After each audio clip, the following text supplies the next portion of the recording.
limbs and fingers and toes. Am I still alive? And then once I realized that all of that was the case, it was like, and took a deep breath, I was like, wow, did that really just happen? Like, I wasn't really sure that it actually happened.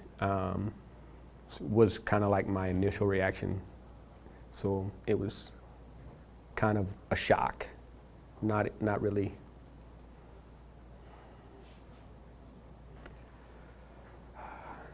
Didn't really want to believe it at first. So that was my initial reaction. No, no, I didn't. Because at the time, I felt like I was fine. I didn't know there was anything wrong until the next day, right? The next day is when we went and seen the medical officer. That's when everything was identified. And even then, when he told me everything, he was like, "Don't worry, it's only going to take a couple weeks. You'll be completely fine. There'll be no really big issues." And then a couple weeks later, once that was done, I had to go back and get reevaluated to get cleared to go back out on missions. He made me take a hearing test, and that's when he identified that my hearing in my right ear had decreased even more than it already was. And that kind of scared me a little bit, because if you can't hear, you can't serve. So, but he kind of took that fear away a little bit, because he's like, yeah, you lost hearing, but it's not bad enough to end any service or anything like that. So I was very lucky. I was a Lance Corporal at the time. At that time, I was unsure, because I'd only been in the Marine Corps for a year. I joined the Marine Corps in 2007 and deployed in 2008. So I was still really young in my first enlistment. So, everything was still wide open, wasn't really sure, and hadn't really thought about it at the time. It was a couple years later when I made the decision that I wanted to continue my service in the Marine Corps. No, not really, to be honest with you. I don't think it did. What made me make the decision to stay in the Marine Corps was being around Marines, wanting to take care of Marines and wanting to continue to serve Marines and make their lives better. Because I was always told growing up, if you want to make changes in the world, you got to get promoted to a rank to make that happen. So just wanting to take care of Marines is what made me want to stay in the Marine Corps. It gave me the perspective to not take anything for granted, because you never know. Like I said, I was lucky to have minor injuries,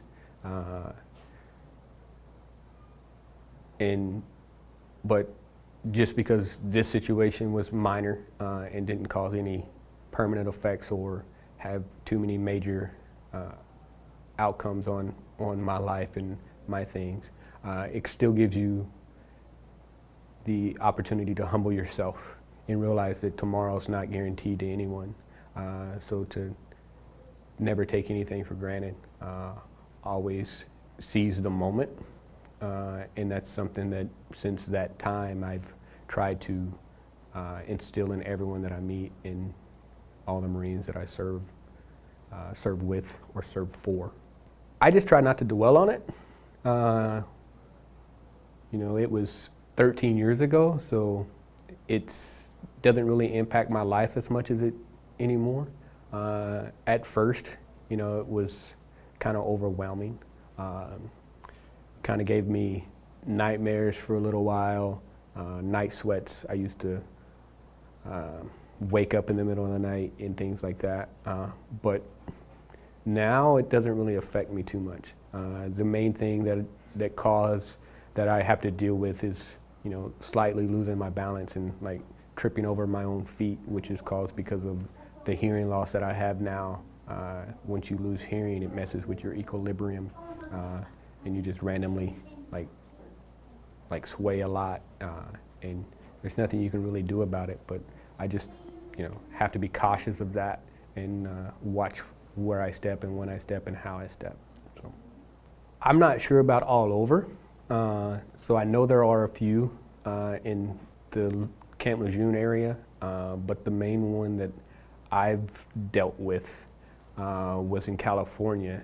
They have an annual coyote hunt for Purple Heart recipients. So every year you can sign up to go on that, and they'll give you everything that you need, and you can go and help with the coyote population in California, which is a great time. It's a 3-day trip, so you get to go and do that, which is really fun. To me personally, honestly, I feel the best way to honor someone who's received the Purple Heart, is to just not dwell on it.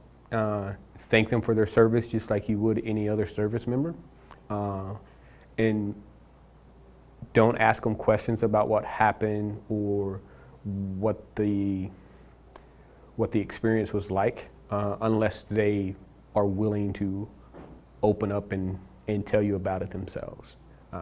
That's probably the best way I feel you could honor and respect someone that's received the Purple Heart. I'm Staff Sergeant Austin George, Strike Team Supervisor, Detachment 1, 3rd Air Support Operations Squadron, Joint Base Elmendorf-Richardson. Some of the training we do here at the 3rd Air Support Operations Squadron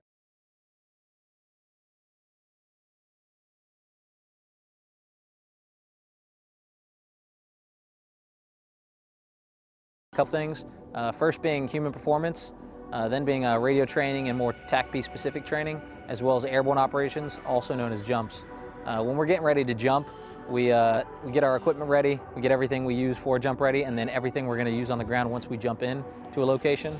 So we go and jump on a DZ somewhere, wherever we need to go jump in with the Army or with any other unit we're supporting. Once we're on the ground, we tend to do different things and get comms checks with the other units and things like that, and then just continue training from there. My name is Russell Fay. I am the civilian contractor for the 3rd ASOS, acting as the exercise physiologist. As the exercise physiologist, I'm in charge of the strength and conditioning programming and advising on injury prevention and taking instructions from physical therapists for rehabilitation purposes. So how does it help Special Warfare Airmen? Having an exercise physiologist in the gym, and specifically a strength and conditioning coach, helps improve the time efficiencies within the gym, so we're not wasting time in the gym. We're actually getting in there and getting out and getting a proper workout that's not overdoing anything, which helps them get back to their job and continuing what their TACP career field is, and extends their career because they're not getting injured and overuse injuries within it. So it's a real all-encompassing total picture of the airmen. It's in the gym, it's in the office, and it's also for their full career afterwards that they get to learn and then keep themselves healthy for the long term, including into retirement. So how I help with the training plan and the mission set, we program proper movement patterns, which reduce the amount of injuries received, and so when they're actually doing their job, they don't have aches and pains. They're able to continue moving forward, and on the jumps, having the proper movement patterns and the adequate strength to accept the massive load of hitting the ground reduces the amount of injuries post-jump. So we're not getting all the residuals. We don't have to take multiple days off after jump day.